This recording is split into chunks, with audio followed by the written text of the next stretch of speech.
Cha-ching!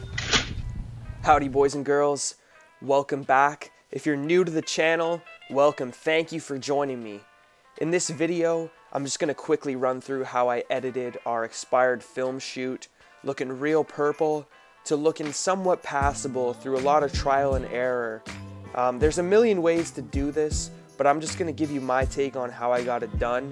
With that being said, I'm going to throw the files in a Dropbox link below. If you want to try this edit for yourself, download them, give it a shot. I'd love to see how they turned out. I'm giving away a Canon AE-1 program. That link will be in the description as well. The thing's a beast. I can't wait to give it to one of you. I'm really looking forward to that. So make sure you entered, subscribe, hit the bell. You don't want to miss it. The winner is going to be announced during the next episode of Value Shooters. So that's coming real soon. We got some hot cameras on deck. So stick around. But without further ado, we're going to jump right into this edit.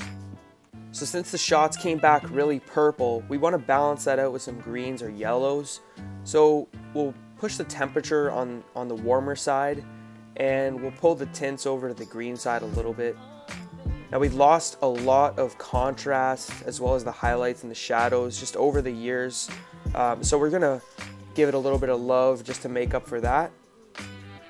We can give the whites a bit of juice, blacks a bit of juice, just to liven up this photo.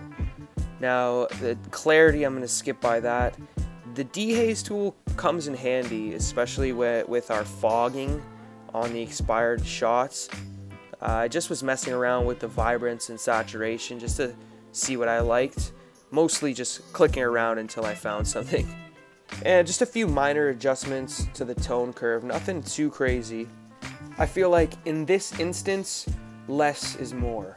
We'll come on down to the Hsl Slider. This is where you can get your hands real dirty. I want you to play around with this as much as you can. I know it's a really fun tab, so you can really try and find a look that you enjoy personally. But what I was just doing here was trying to fix that main purple hue, pull back a little bit of the saturation, and I was really just kind of messing around to find something that I wanted. If we scoot on over to the split toning as well, here, this is another opportunity to be really creative, and you can really spend some time here looking for something that you like. Personally, I was clicking around for a while before I found something, but since there's endless possibilities, I really do encourage you to try it out. I know editing other people's photos, for me, helped a lot with my own editing process, and I'm still just trying to get better every day. I don't know really what I'm talking about, but we were able to just warm it up with some green and yellow.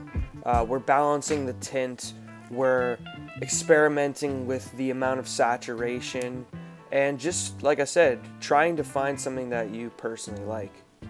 And you can definitely see already it's looking a lot better. Now, I don't see a big point of getting rid of any grain. I want it to look really authentic and raw, and I'm not trying to hide the fact that it's expired film, so there's no need for that. Let's skip down to the calibration. When I first started using Lightroom, I never really came down here. It intimidated me, but to be honest with you, as soon as I started clicking around, you kind of get a feel of what's going on down there. And like I said, just find something that you personally like. And that's the best part about this, is that there's no right or wrong answer.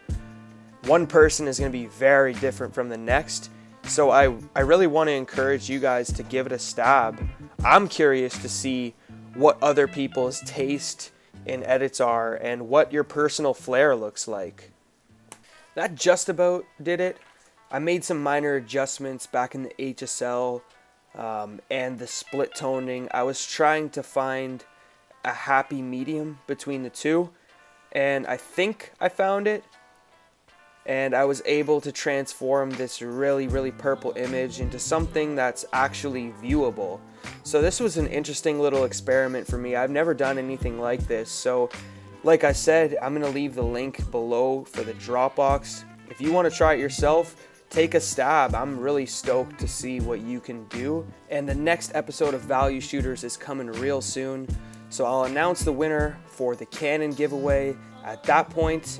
And in that episode, I'll be featuring a Polaroid Spirit 600.